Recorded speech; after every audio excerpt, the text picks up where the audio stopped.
तर मित्रांनो, बॉलिवूडचा बहुप्रतीक्षित धुरंधर हा सिनेमा फायनली रिलीज झालाय आणि मी नुकताच सिनेमा पाहून परतलोय. आता मध्यरात्र झाली आहे. मी कोणतेच पॉइंट्स लिहून घेतलेले नाहीयेत. जे माझे पहिले थॉट्स आहेत, पहिली रिएक्शन आहे, ती मी आता तुमच्यासोबत शेअर करणार आहे. खरं सांगायचं झालं तर धुरंधरचा ट्रेलर, त्याचा टीझर पाहून सिनेमा चांगला असणार आहे याबाबत तर माझ्या मनात कोणतीच शंका नव्हती. पण सिनेमा इतका चांगला असेल आणि तो इतका इम्प्रेसिव्ह असेल, असं मला मुळीच वाटलं नव्हतं. म्हणजे असं एक डिपार्टमेंट नाही सिनेमामध्ये ज्यात तुम्ही चुका काढू शकता. सिनेमाची कथा, पटकथा, परफॉर्मन्सेस, संगीत, ॲक्शन सिक्वेन्सेस, सिनेमॅटोग्राफी, सिनेमातील सेट्स, कॉस्ट्यूम्स जितक्या बारकाईने त्यांनी 2 दशकांपूर्वीचा पाकिस्तानमधला काळ उभा केलाय, ते पाहून तुम्हाला एक गोष्ट तर समजते, की हा कोणताही typical Bollywood big budget commercial cinema नाहीये. हा अत्यंत मेहनतीने, प्रामाणिक भावनेने बनवलेला सिनेमा आहे. आणि सिनेमा पाहायच्या आधी खरं तर अनेकांच्या मनात हीच शंका असेल, की सध्या ज्या प्रकारच्या सिनेमांची लाट आली व्हायलन्सने भरलेले कमर्शियल सिनेमे, हा सुद्धा त्याच रांगेतला एखादा सिनेमा असावा. अनेकांनी तर सिनेमाच्या पहिल्या टीझरपासूनच त्याची तुलना ॲनिमलसोबत करायला चालू केली होती. पण मी म्हणेन की नाही, या सिनेमाची त्यांच्यासोबत तुलना करू नका.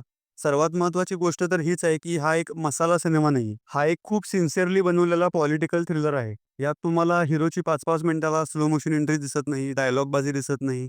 ॲक्शन सिक्वेन्सेस नक्कीच आहेत सिनेमामध्ये. पण या सिनेमाचा सोल जो आहे, तो या सिनेमाचा ड्रामा आहे. आणि यासाठीच या सिनेमाचे दिग्दर्शक आदित्य धारे यांचे कौतुक करायला हवं. कारण खूप स्कोप होता त्यांच्याकडे या सिनेमाला एका मास मसाला सिनेमाप्रमाणे ट्रीटमेंट देण्याचा. पण त्यांनी या सिनेमाच्या विषयाला पूर्णपणे न्याय दिलाय असं मी म्हणेन. खरं तर कोणत्या प्रकारचे दिग्दर्शक मला सर्वात जास्त आवडतात माहिती आहे? जे अनअपोलॉजेटिक असतात. त्यांना जे वाटतं, त्यांना जे मांडायचे ते बिनधास्तपणे मांडतात. त्यांना फरक पडत नाही की सेन्सॉर बोर्ड काय म्हणेल, आपल्या सिनेमाला राजकीय किंवा सामाजिक विरोध तर होणार नाही ना? समीक्षक आपल्याविषयी काय म्हणतील, मीडिया सिनेमाविषयी काय बोलेल? त्यांना त्यांच्या प्रॉडक्टवर आणि कन्व्हिक्शनवर विश्वास असतो. संदीप रेड्डी वांगा हे असं आणखीन एक उदाहरण आहे.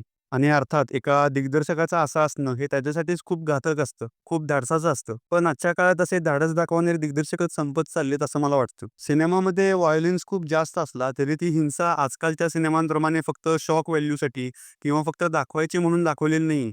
ती कथेचा पर्पज सर्व्ह करते. या सिनेमातल्या परफॉर्मन्सेसविषयी तर बोलावं तितकं कमी आहे.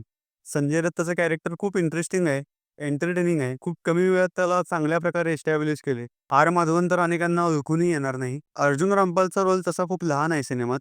कदाचित याच्या पुढच्या भागामध्ये आपल्याला त्याचं काम अधिक पाहायला मिळेल. आणि अक्षय खन्नाविषयी तर काय बोलायचं म्हणजे एका ॲक्टरने स्वतःला रिइन्व्हेंट कसं करावं, हे अक्षय खन्ना आणि बॉबी देओल यांच्याकडून शिकण्यासारखं आहे. कुठे तो हंगामामधला जितू आणि कुठे छावामधला औरंगजेब आणि धुरंधरमधला रेहमान डकेट. खूपच अप्रतिम काम केलंय अक्षय खन्नानी. आणि आता आपण येऊया रणवीर सिंगकडे. खरं तर प्रेक्षकांमध्ये रणवीर सिंगची खूपच निगेटिव्ह प्रतिमा तयार झाली आहे असं मला वाटतं. आणि याला अर्थातच तो स्वतः देखील कारणीभूत आहे. आता खरं तर त्याने त्याच्या आयुष्यामध्ये काय करावं हा त्याचा वैयक्तिक प्रश्न आहे. पण अनेक प्रेक्षकांना त्याचा पेहराव, त्याची पर्सनॅलिटी, त्याचं बोलणं, त्याचं वागणं आवडत नाही. पण यात मला एक इंटरेस्टिंग गोष्ट काय वाटते माहिती आहे? तुम्हाला सुद्धा ती फील होत असेल तर मला कमेंट बॉक्समध्ये नक्की सांगा. ही रणवीर सिंगची जी ऑफ स्क्रीन इमेज आहे, त्यांनी नक्कीच एक स्टार म्हणून रणवीर सिंगला खूप खाली आणले. पण एक अभिनेता म्हणून मला वाटतं, की त्या ऑफ स्क्रीन इमेजचा त्याला नेहमीच फायदा झालाय. कारण जो अभिनेता इतर ठिकाणी असे माकडचाही करत असतो, तो जेव्हा अशा एखाद्या इंटेन्स रोलमध्ये दिसतो ना, तेव्हा त्याचा तो अभिनय आपल्याला अधिक इम्प्रेसिव्ह वाटतो. तुम्ही त्याचा कोणताही सिनेमा उचलून पहा. तुम्हाला बाजीराव मस्तानीमध्ये बाजीराव पेशवे दिसतात. पद्मावतमध्ये खिलजी दिसतो. लुटेरामध्ये वरुण श्रीवास्तव दिसतो. 83 मध्ये कपिल देव दिसतात. तुम्हाला कुठेच रणवीर सिंग दिसत नाही. आणि हीच त्याची अभिनेता म्हणून सर्वात मोठी ताकद आहे, की तो तुम्हाला विसरायला भाग पाडतो, की तुम्ही रणवीर सिंगला पडद्यावर पाहत आहात. तो ऑफ स्क्रीन कसा वागतो यावर प्रत्येकाची वेगळी मते असू शकतात. पण एक अभिनेता म्हणून त्याच्या प्रतिभेवर कोणीच शंका घेऊ शकत नाही. या सिनेमातही त्याने लाजवाब काम केले. बरेच सीन्स आहेत सिनेमामध्ये जिथे रणवीरच्या तोंडी फार डायलॉग्स नाहीयेत. पण त्याची ती अँक्झायटी, त्याची ती बेचैनी तुम्ही प्रेक्षक म्हणून फील करू शकता.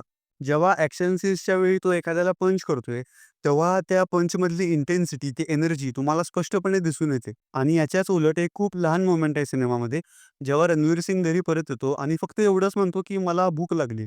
अगदी काही क्षणांचा सीन आहे तो, पण जेव्हा तुम्ही पडद्यावर पाहाल, तेव्हा तो तुम्हाला खूप जास्त हिट करेल. सिनेमाची लांबी तब्बल 3.5 तासाची आहे.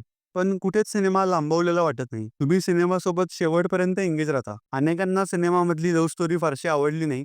पण मला वैयक्तिकरित्या तो पार्ट सुद्धा खूप आवडला. या सिनेमाचा सिक्वल देखील येतोय काही महिन्यांमध्ये. त्यासाठी देखील मी खूप उत्सुक आहे. बाकी तुम्हाला कसा वाटला धुरंधर हा सिनेमा मला कमेंट बॉक्समध्ये नक्की कळवा. हा व्हिडिओ पाहिल्याबद्दल तुमचे खूप खूप आभार. धन्यवाद.